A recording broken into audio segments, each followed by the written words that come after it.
At 9:30, we're going to have two late-night games. We got number 18, Washington State, who's 8-1. New Mexico is 4-6.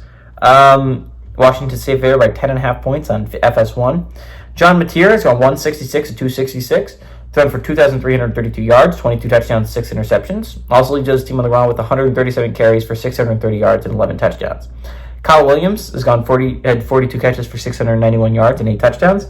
Devin Dampier has gone 196 to 334, thrown for 2,418 yards, 11 touchdowns, 12 interceptions. Also leads the team on the ground with 110 carries for 872 yards and 13 touchdowns. And Luke Wysong has had 55 catches for 700 yards and a touchdown. Washington State is 2-0 against New Mexico all time. Last two games have gone to Washington State, and from 2003 to 2004. Washington State's 1-0 when they go to New Mexico, and they're 1-0 in one-possession games. Although both games have been pretty close. 10 points was the biggest win for Washington State.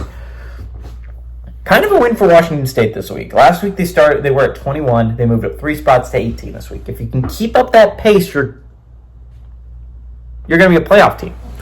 All that being said, I don't know if they're going to be able to keep that pace, right?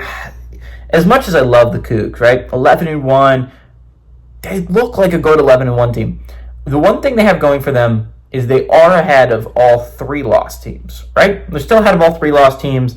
I don't see that changing. I think if you pick up your 3rd loss, you're probably going to end up being behind Washington State. So what Washington State really needs to happen is there can't be enough 10-2 teams to make the playoffs. And if that happens, maybe Washington State sneaks in, right? They're even ahead of a couple 2-loss teams, right? Iowa State's not ranked, and they're a 2-loss squad. Clemson's ranked 20, and they're a 2-loss squad. Now, all that being said, Clemson could end up hopping them, right? If at the end of the year they're 10-2 and Washington State's 11-1, I could easily see them putting in the Tigers instead of the Cougs. It's a good Washington State team, and I really hope they get some consideration at the end of the year for a playoff spot. They really are good. Their only loss is to a really good Boise State team. And yeah, it wasn't close, but Boise's a really good football team. I don't think that should be really held against them as a one-loss team, right? They've looked really good. They have a chance to finish the year with 3 straight wins. Again, this seems to be the hardest game, right? They play nobodies at the end of the year. Oregon State is likely not going to be playing for their bowl game lives. I don't see them even getting close to a bowl game this year. They're just not a great team. Washington State's really good. They are playing a New Mexico team with their backs against the wall, right? If you win your last 2 games, you're going bowling likely if you're the Lobos, which would be a win in your Bronco Mendenhall's first season as a Lobo, right? So this is a big game for New Mexico. It's a big game for Washington State.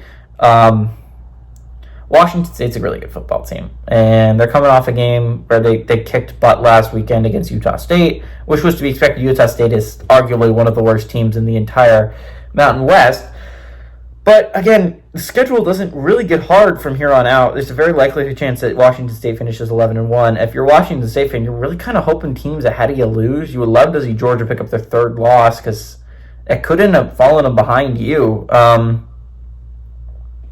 There's other teams you would love to see it lose, but it's just likely not going to happen. You would love to see certain teams pick up their 3rd loss.